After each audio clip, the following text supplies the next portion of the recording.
Hollywood adora um rebelde, até que esse rebelde começa a questionar o próprio sistema. Você acha que ser colocado na lista negra era só sobre escândalo e sordidez? Pense novamente. Por trás do glamour, algumas das estrelas mais lendárias foram secretamente apagadas, não pelo que fizeram, mas pelo que acreditavam. O que acontece quando suas convicções colocam você na lista negra de um estúdio? Fique por aqui, porque alguns dos nomes nesta lista farão você repensar tudo o que sabe sobre o poder da velha Hollywood. John Garfield. John Garfield era o durão definitivo de Hollywood. Na tela, ele irradiava coragem e vulnerabilidade de uma forma que reescreveu as regras para os protagonistas americanos. Mas, fora das telas, Garfield travou um tipo diferente de batalha, uma que lhe custaria tudo. Ele veio da pobreza no Lower East Side de Nova York, lutou para subir no mundo do teatro e conquistou Hollywood com papéis em corpo e alma, e o destino bate à sua porta. Os críticos o adoravam. O público acorria para vê-lo. Ele era autêntico. Então, o que destruiu sua carreira? Não foram drogas, nem casos amorosos, mas crenças. Crenças perigosas, se você fosse um chefe de estúdio nos anos 1950. Garfield era apaixonado pelos direitos dos trabalhadores. Ele defendia os oprimidos, apoiava os sindicatos e emprestava seu nome a causas progressistas numa época em que isso poderia fazer com que você fosse rotulado de traidor. O Comitê de Atividades Anti-Americanas da Câmara, RUAC, queria que ele delatasse nomes, traísse colegas suspeitos de inclinações comunistas. Garfield recusou. Ele não venderia seus amigos ou sua consciência. O custo? Os estúdios pararam de ligar. Seu nome desapareceu das luzes do letreiro. Amigos sumiram. Mesmo enquanto sua saúde piorava sob a pressão, Hollywood o manteve no exílio, muito arriscado para tocar. Garfield morreu de um ataque cardíaco aos 39 anos, uma vítima não de seus próprios vícios, mas de uma caça às bruxas política. Ironicamente, ele nunca foi membro do Partido Comunista. Ele era culpado de apenas uma coisa: manter seus princípios em uma indústria que recompensava a submissão. No final, o durão definitivo de Hollywood tornou-se seu mártir definitivo. Edward G. Robinson. Você conhece aquele rosnado, a voz, o olhar, o dedo apontado? Esse é Edward G. Robinson, o cara que definiu o estilo gangster em clássicos como Little Caesar e Key Largo. No auge, Robinson era ouro de bilheteria, atraindo multidões e elogios da crítica com facilidade. Mas em uma cidade que recompensa a conformidade, as convicções reais de Robinson provaram ser mais perigosas do que qualquer crime na tela. Robinson era uma raridade, um ator que acreditava em algo maior do que ele mesmo. Ele lutou publicamente contra o fascismo, denunciou os nazistas antes de ser moda, e defendeu os direitos civis em uma América segregada. Nas décadas de 30 e 40, ele colocou seu dinheiro e reputação onde sua boca estava, doando para dezenas de grupos progressistas e antifascistas. Quando a guerra terminou e o Pânico Vermelho surgiu, todo aquele bom trabalho se tornou uma responsabilidade. De repente, eventos de caridade e discursos antinazistas foram distorcidos em atividades subversivas. Robinson foi chamado perante o RUAC e interrogado sobre suas lealdades, seus amigos e suas doações. Desesperado para limpar seu nome, Robinson testemunhou, insistindo que não tinha nada a esconder. Mas o dano já estava feito. Os estúdios esfriaram. Os papéis principais secaram. O ator que outrora dominava a tela foi relegado a papéis secundários. Seu antigo poder, agora uma sombra. Nenhuma lista negra oficial jamais o nomeou, mas a carreira de Robinson foi prejudicada por uma proibição silenciosa. Em particular, ele estava arrasado, dizendo famosamente: "Eu não dei nomes, mas fiz todo o resto. Eles partiram meu coração." A história de Robinson é o golpe final de Hollywood, amado em uma década, esquecido na seguinte, tudo por acreditar que arte e ativismo poderiam se misturar. Ele pode ter sobrevivido à lista negra, mas Hollywood nunca o perdoou por desafiar o roteiro. Zero Mostel, o gênio que riu na cara do medo. Se você achava que a lista negra destruía carreiras silenciosamente, é porque nunca conheceu Zero Mostel. Mostel não era apenas um artista, ele era uma força da natureza, um tornado em um chapéu de 10 galões. Em uma Hollywood construída sobre a segurança, Mostel era o cara que transformava o caos em uma forma de arte, no palco, no cinema e na vida. O público adorava sua energia cômica selvagem em A Funny Thing Happened on the Way to the Forum e The Producers. Mas, por um tempo, as únicas risadas que ele recebia eram a portas fechadas. Por quê? Porque Zero Mostel se recusou a trair seus princípios, não importava o custo. Durante o início da década de 1950, Quando o Comitê de Atividades Anti-Americanas da Câmara bateu à porta, Mostel poderia ter escolhido o caminho mais fácil. Ele poderia ter delatado, recitado a linha do partido, jogado o jogo. Em vez disso, ele transformou toda a farsa em uma rotina de comédia, sarcástica, não cooperativa, irritando os investigadores. Sua recompensa: um quase total exílio de Hollywood. Estúdios cancelaram contratos, redes de TV desligaram o telefone e até a Broadway se tornou um campo minado. Mostel recuou? Nem pensar. Ele pintou, atuou no underground, até trabalhou como comediante em boates, sem nunca perder seu fogo. A lista negra quase o quebrou, mas quando a maré cultural mudou, ele voltou com tudo. Suas performances posteriores eram mais engraçadas, mais raivosas e mais humanas porque vinham de alguém que encarou o poder de Hollywood e riu. A lição? Zero Mostel não foi destruído pela lista negra, ele a usou como material. Sua recusa em se submeter não apenas salvou sua alma, mas o transformou em uma lenda viva. Se você está procurando um herói que revidou, não procure mais. Hollywood tentou enterrá-lo, mas ele os transformou na piada. Lillian Hellman. Em uma cidade obcecada por finais felizes, Lillian Hellman era uma reviravolta viva e pulsante. Dramaturga, roteirista, incendiária, Hellman foi uma das mentes mais afiadas e línguas mais afiadas que Hollywood já viu. Ela escreveu clássicos como The Little Foxes e The Children's Hour, rompendo barreiras com comentários ferozes e sem remorso sobre a injustiça. Mas foi a sua vida real que se transformou no tipo de drama que não se pode inventar. Os problemas de Hellman começaram quando seu ativismo político, lutando por sindicatos, apoiando os direitos civis, denunciando fascistas, a colocou do lado errado do pânico pós-guerra.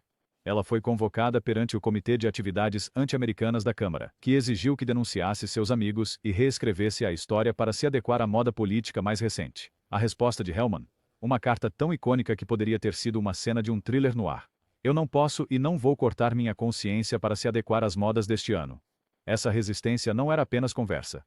Hollywood silenciosamente a excluiu. Estúdios a colocaram na lista negra. Produtores retiraram seus créditos e projetos nos quais ela havia trabalhado arduamente foram apagados ou entregues a escritores mais aceitáveis. Por anos, Hellman sobreviveu com dificuldade, boicotada pelo sistema que ela uma vez enriqueceu. Ela desistiu? Nem pensar. Hellman redobrou os esforços escrevendo memórias que criticavam seus inimigos e cimentavam sua lenda. Ela sobreviveu à maioria dos homens que tentaram silenciá-la, eventualmente retornando ao reconhecimento, mas apenas após perder os melhores anos de sua carreira cinematográfica. Em uma era em que até os mais fortes cederam, Hellman permaneceu inquebrável. Sua consciência lhe custou tudo, exceto seu lugar na história. Paul Robeson. Paul Robeson não era apenas um ator. Ele era um fenômeno. Cantor, estudioso, atleta, superestrela internacional. Robeson tinha mais talento em seu dedo mindinho do que a maioria das estrelas tinha em todo o corpo.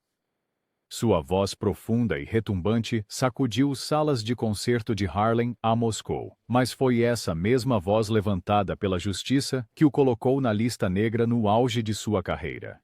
Em uma América obcecada pela conformidade, Robeson fez o impensável. Ele se manifestou contra o racismo, o colonialismo e, mais escandalosamente, expressou admiração pela União Soviética em um momento em que os Estados Unidos estavam consumidos pela paranoia da Guerra Fria. Ele fez campanha pelos direitos civis, defendeu os trabalhadores e denunciou a hipocrisia da democracia americana.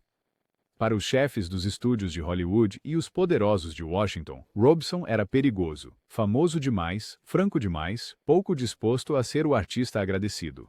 O resultado?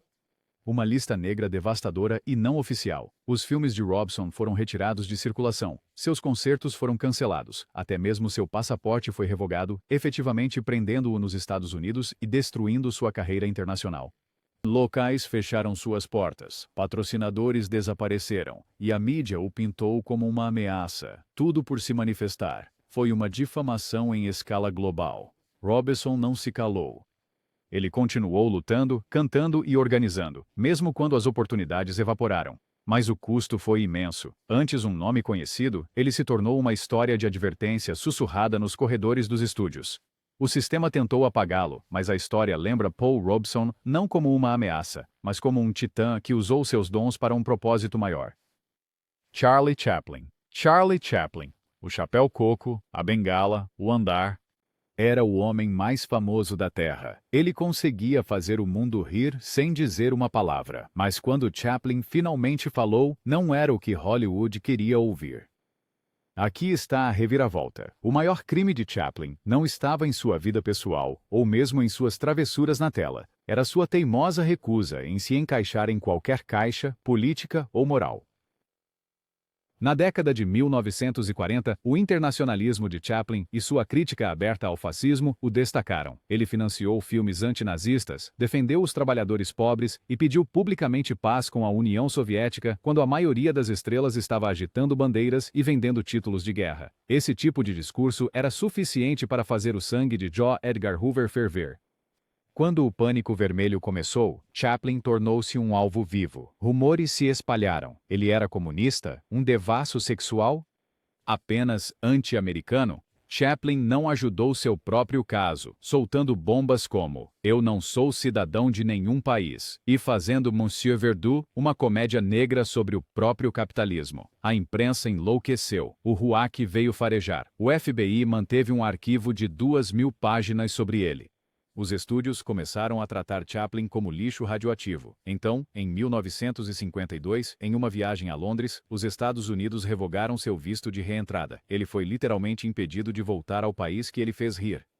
O exílio de Chaplin foi o primeiro de Hollywood, uma lenda do cinema mudo silenciada não por escândalo, mas por crenças consideradas radicais demais, inconvenientes demais. Claro, ele trabalhou novamente. Claro, ele recebeu um Oscar honorário décadas depois. Mas, a essa altura, o vagabundo era um fantasma no sistema. Sua voz um aviso. Faça Hollywood rir, mas nunca a deixe nervosa. Burgess Meredith.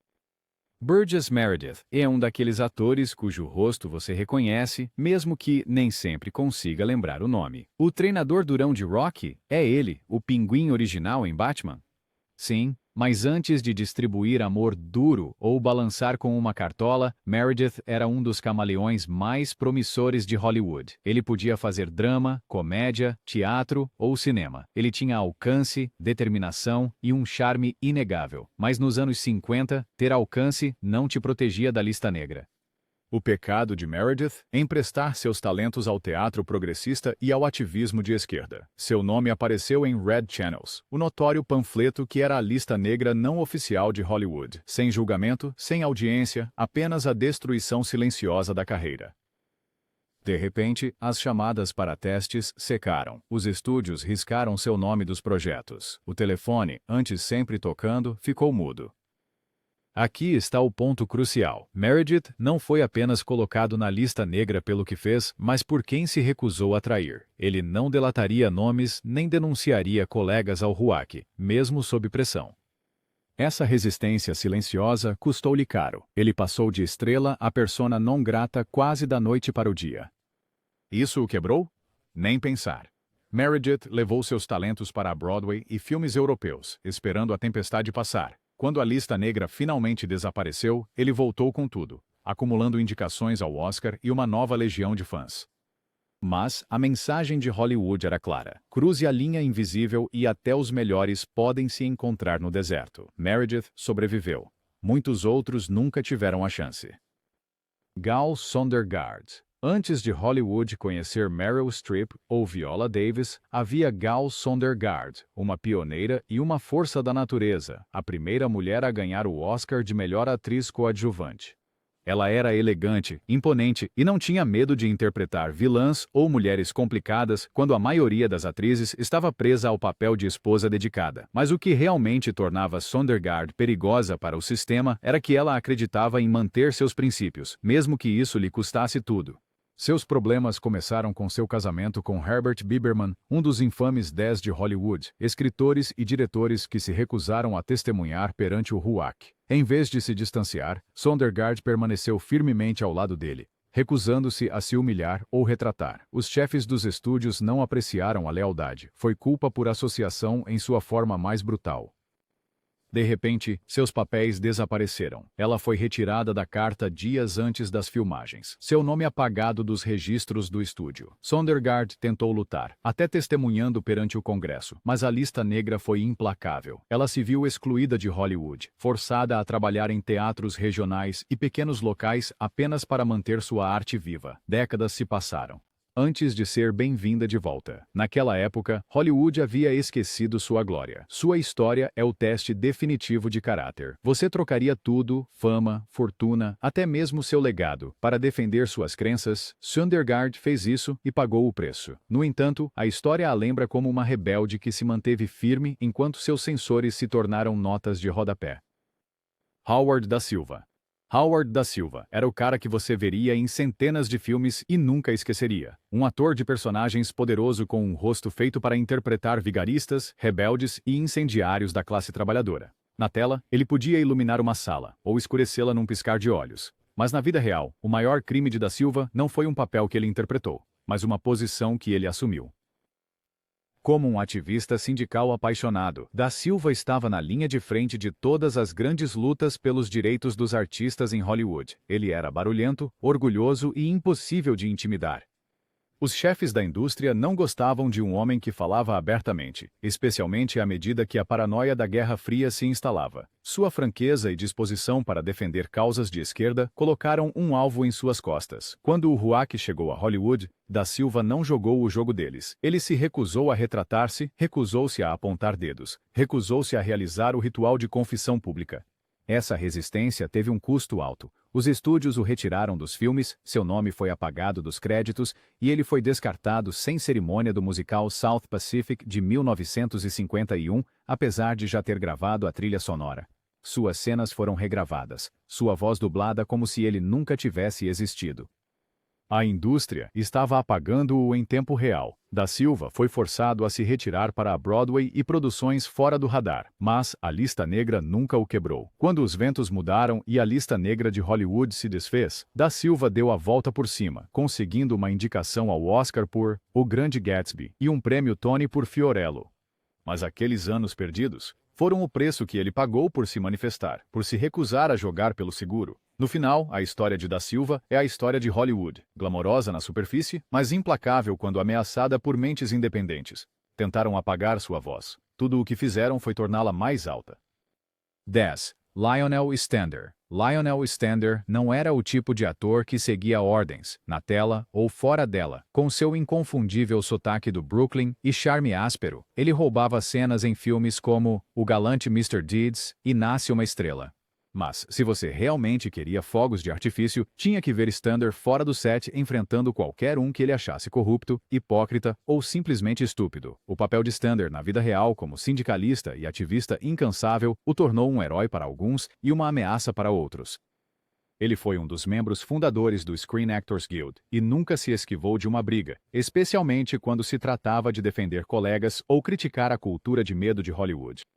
Então, quando o RUAC o convocou, Stander não apenas se recusou a cooperar, ele desmantelou todo o jogo. Em depoimento aberto, ele chamou os métodos do comitê de uma farsa e a investigação de estúpida, ganhando manchetes e inimigos na mesma medida. Você pode imaginar o que aconteceu em seguida. O nome de Stander apareceu em todas as listas negras secretas da cidade. Os papéis desapareceram, os convites sumiram, e até amigos lhe viraram as costas. Ele foi retirado dos filmes, apagado dos estúdios e forçado a um exílio de uma década de grandes produções.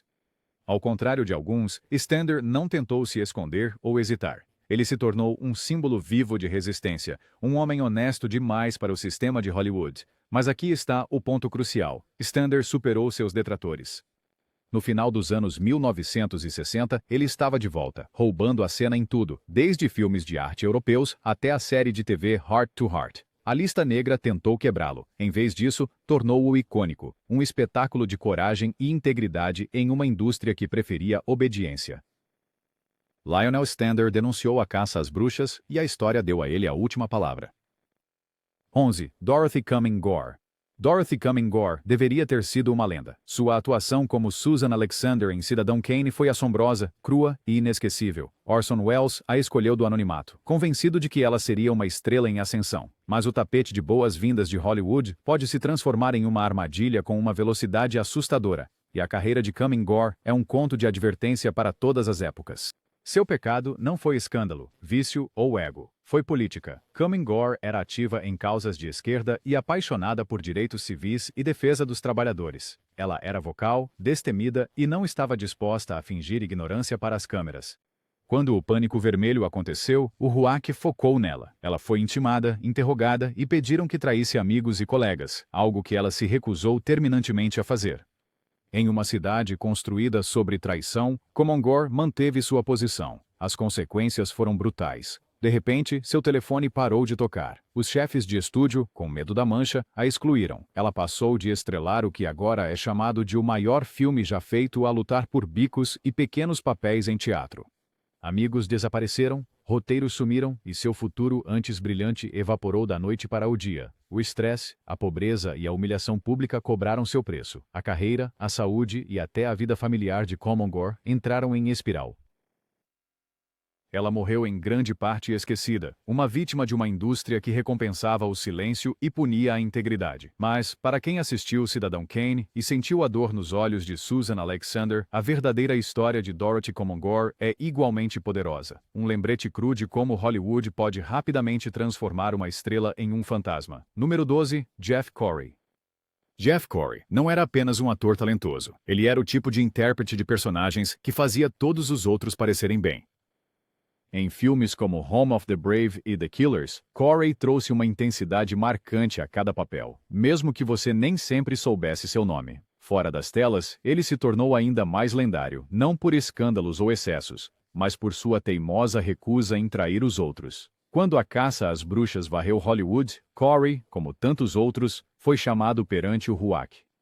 Eles queriam que ele delatasse nomes, entregasse colegas, alunos, amigos. A resposta de Corey foi simples. Não. Ele não jogaria esse jogo. Não era apenas uma questão de princípio. Corey acreditava que o trabalho de um artista era desafiar, não se conformar. Eu não queria rastejar na lama só para me salvar. Ele disse mais tarde. Essa resposta lhe custou caro. Quase da noite para o dia, Corey foi colocado na lista negra de todos os grandes estúdios. Seu telefone ficou mudo, os papéis desapareceram, mas em vez de se retirar para a amargura ou o anonimato, Corey encontrou uma nova vocação, o ensino. Suas aulas de atuação em Los Angeles se tornaram lendárias, moldando as carreiras de futuras estrelas como Jack Nicholson, James Dean e Jane Fonda. Ironicamente, Corey acabou influenciando Hollywood mais no exílio do que jamais poderia como estrela. Eventualmente, a lista negra desapareceu e Corey voltou às telas. Mais velho, mais inquebrável, adicionando gravidade e coragem a tudo, de Butch Cassidy e Sundance Kid a Star Trek. Hollywood perdeu anos do auge dele, mas a história de Corey se tornou uma lenda por si só, um lembrete de que os verdadeiros rebeldes nem sempre são os mais barulhentos, mas aqueles que se recusam a deixar o medo escrever seu roteiro. 13. Will Geer. Colocado na lista negra por amor e crença. Você provavelmente conhece Will Geer melhor como o sábio e caloroso vovô Walton da série de TV Os Waltons. Mas décadas antes disso, a carreira de Geer foi interrompida não apenas por seu ativismo, mas por algo ainda mais tabu na Hollywood de meados do século: ser abertamente gay. Geer era um defensor apaixonado dos sindicatos, presença frequente em comícios trabalhistas e um membro sem remorso de grupos políticos progressistas.